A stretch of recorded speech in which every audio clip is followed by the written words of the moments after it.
ဟုတ်ကဲ့ရေကောအချင်းအောင်နည်းစောစောစီစီခိုင်ပါလာပေါ့အေးဒါတော့ဒုတိယတစ်ခေါက်ပေါ့အရင်တစ်ခေါက်နဲ့မတူဘူးပေါ့အရင်တစ်ခေါက်ကလာတော့ကျွန်တော်တဲကိုဆောင်နေဒီလိုစားတော့ဆိုင်တန်းနေမရှိဘူးအခုကတော့တဲကိုဆောင်နေရှိတဲ့အတွက်အရန်အဆင်ပြေတယ်အရန်အဆင်ပြေတယ်စားတော့ဆိုင်တန်းနေတဲ့အများကြီးရှိတဲ့အတွက်အရန်အဆင်ပြေသွားတယ်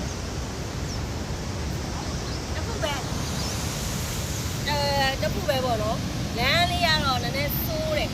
လမ်းလေးကတော့နည်းနည်းဆိုး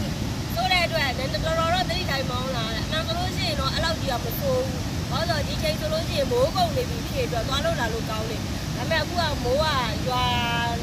တုံးဆိုတော့ဒီချိန်ကြီးရွာနေတော့ဆိုတော့မိုးရွာတဲ့အတွက်လမ်းနေနဲ့ပြက်နေတယ်လမ်းနေပြက်နေတဲ့အတွက်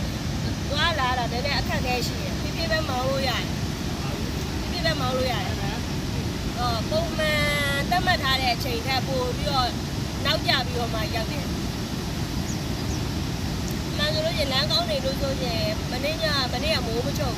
ဒါပေမဲ့လမ်းနေမကောင်းတဲ့အတွက်ပြင်းပြင်းရဲမောင်းလို့ရတဲ့အတွက်မနေ့ကမိုးချုပ်မှရောက်တယ်။အဲ့တော့အခုမှ Starting morning 哇